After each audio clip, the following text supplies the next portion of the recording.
سن 2 ہجری۔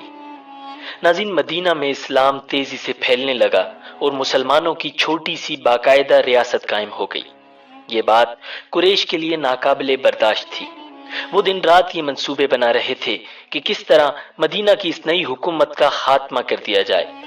بالآخر انہوں نے مسلمانوں کے ساتھ حتمی جنگ کرنے کا فیصلہ کیا اور اس جنگ کے لیے مال و اسباب جمع کرنے کی خاطر ایک تجارتی قافلہ ابو سفیان کی سربراہی میں شام کی طرف روانہ کیا۔ قریش نے اس قافلے میں اپنا بہت سا مال شامل کر رکھا تھا، غرض مکہ کے سبھی لوگوں نے اس میں مال شامل کیا تھا۔ ناظرین، اس قافلے کے پاس 50,000 دینار تھے، 1,000 اونٹ تھے۔ قافلے کے سردار ابو سفیان تھے، جن کے ہمراہ مزید 27 آدمی تھے۔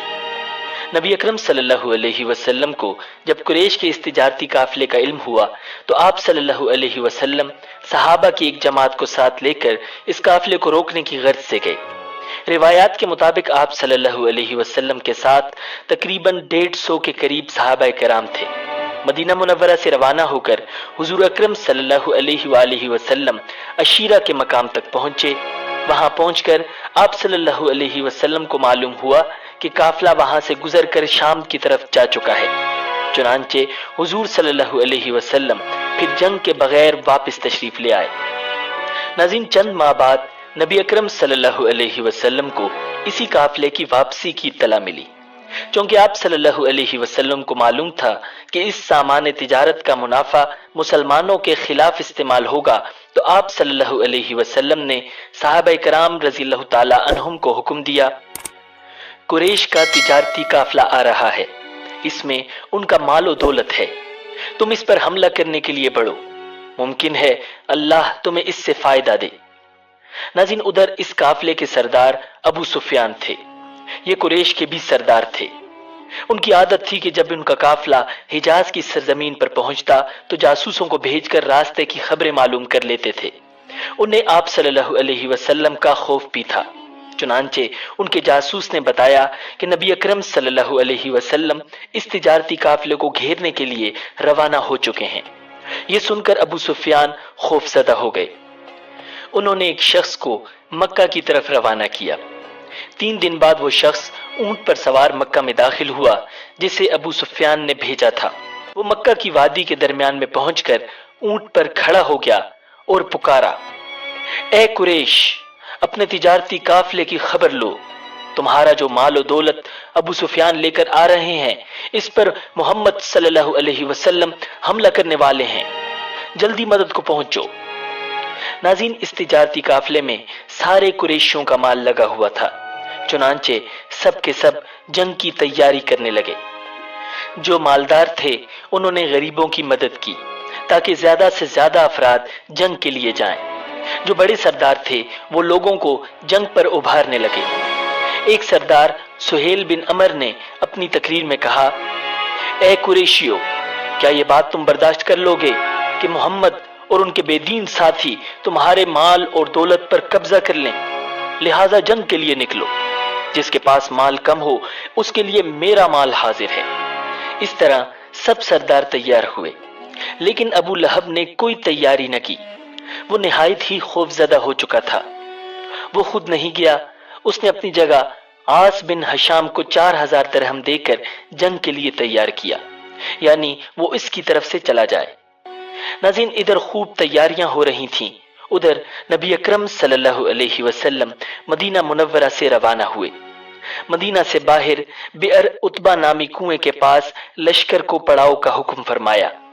آپ صلی اللہ علیہ وسلم نے صحابہ کرام رضی اللہ تعالی عنہم کو اس کنویں سے پانی پینے کا حکم دیا اور خود بھی پیا۔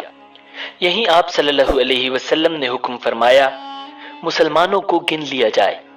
چنانچہ سب کو گنا گیا۔ آپ صلی اللہ علیہ وسلم نے سب کا معائنہ بھی فرمایا۔ گننے پر معلوم ہوا مجاہدین کی تعداد 313 ہے، لشکر میں گھوڑوں کی تعداد صرف 5 تھی، اونٹ 70 کے قریب تھے، اس لیے ایک ایک اونٹ 3 یا 4 آدمیوں کے حصے میں دیا گیا۔ آپ صلی اللہ علیہ وسلم کے حصے میں جو اونٹ آیا اس میں 2 اور ساتھی بھی شریک تھے۔ آپ صلی اللہ علیہ وسلم بھی اس اونٹ پر اپنی باری کے حساب سے سوار ہوتے اور ساتھیوں کی باری پر انہیں سوار ہونے کا حکم فرماتے، اگرچہ وہ اپنی باری بھی آپ صلی اللہ علیہ وسلم کو دینے کی خواہش ظاہر کرتے۔ وہ کہتے، اے اللہ کے رسول، آپ سوار رہیں، ہم پیدل چل لیں گے۔ جواب میں آپ صلی اللہ علیہ وسلم ارشاد فرماتے، تم دونوں پیدل چلنے میں مجھ سے زیادہ مضبوط نہیں ہو، اور نہ میں تمہارے مقابلے میں اللہ کی رحمت سے بے نیاز ہوں۔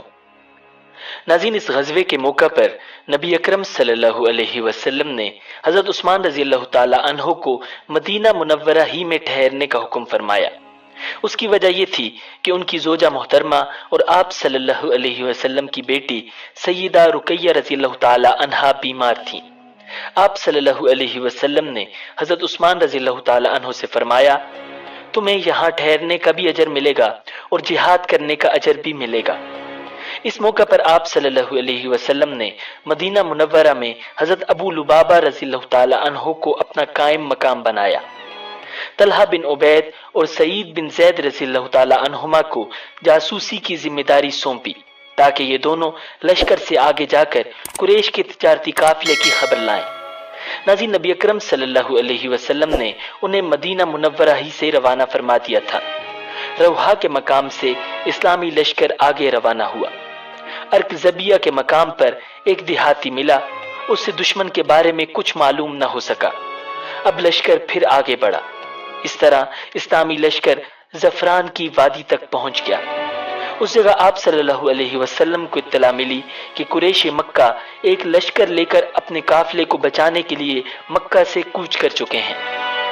آپ صلی اللہ علیہ وسلم نے یہ اطلاع ملنے پر تمام لشکر کو ایک جگہ جمع فرمایا اور ان سے مشورہ کیا، کیونکہ مدینہ منورہ سے مسلمان صرف ایک تجارتی قافلے کو روکنے کے لیے روانہ ہوئے تھے، کسی باقاعدہ لشکر کے مقابلے کے لیے نہیں نکلے تھے۔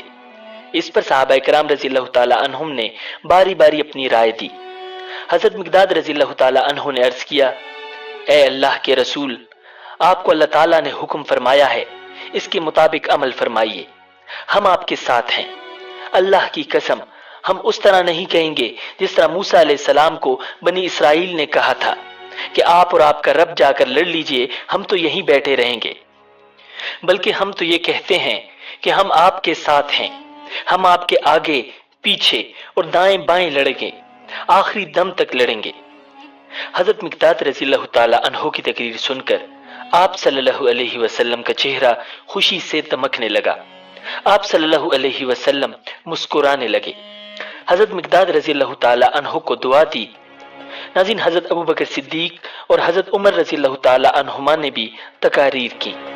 ان کی تقاریر کے بعد نبی اکرم صلی اللہ علیہ وسلم نے انصاری حضرات کی طرف دیکھا، کیونکہ ابھی تک ان میں سے کوئی کھڑا نہیں ہوا تھا۔ اب انصاری بھی آپ صلی اللہ علیہ وسلم کا اشارہ سمجھ گئے، چنانچہ حضرت سعد بن معاذ رضی اللہ تعالی عنہ اٹھے اور عرض کیا، اے اللہ کے رسول، شاید آپ کا اشارہ ہماری طرف ہے، تو عرض ہے کہ ہم ایمان لا چکے ہیں، آپ کی تصدیق کر چکے ہیں اور گواہی دے چکے ہیں، ہم ہر حال میں آپ کا حکم مانیں گے اور فرما برداری کریں گے۔ ان کی تقریر سن کر آپ صلی اللہ علیہ وسلم کے چہرے پر خوشی کے آثار ظاہر ہوئے، چنانچہ آپ صلی اللہ علیہ وسلم نے فرمایا، اب اٹھو، کوچ کرو، تمہارے لیے خوشخبری ہے، اللہ تعالیٰ نے مجھ سے وعدہ فرمایا ہے کہ وہ ہمیں فتح دے گا۔ ناظرین، زفران کی وادی سے روانہ ہو کر آپ صلی اللہ علیہ وسلم بدر کے مقام پر پہنچے۔ اس وقت تک قریشی لشکر بھی بدر کے قریب پہنچ چکا تھا۔ آپ صلی اللہ علیہ وسلم نے حضرت علی رضی اللہ تعالی عنہ کو قریش کے لشکر کی خبریں معلوم کرنے کے لیے بھیجا۔ انہیں 2 ماشکی یعنی پانی بھرنے والے ملے، وہ قریشی لشکر کے ماشکی تھے۔ ان دونوں سے لشکر کے بارے میں کافی معلومات حاصل ہوئیں۔ انہوں نے لشکر میں شامل بڑے بڑے سرداروں کے نام بھی بتا دیے۔ اس پر حضور نبی اکرم صلی اللہ علیہ وسلم نے اپنے صحابہ رضی اللہ تعالی عنہ سے فرمایا، مکہ نے اپنا دل اور جگر نکال کر تمہارے مقابلے کے لیے بھیجے ہیں، یعنی اپنے تمام معزز اور بڑے بڑے لوگ بھیج دیے ہیں۔ ناظرین، اسی دوران ابو سفیان قافلے کا راستہ بدل چکے تھے اور اس طرح ان کا قافلہ بچ گیا۔ جبکہ اس قافلے کو بچانے کے لیے جو لشکر آیا تھا اس سے اسلامی لشکر کا آمنا سامنا ہو گیا۔ اگر آپ کو ہماری ویڈیو اچھی لگی ہو تو ہمارے یوٹیوب چینل کو سبسکرائب کریں اور فیس بک پیج کو فالو کریں۔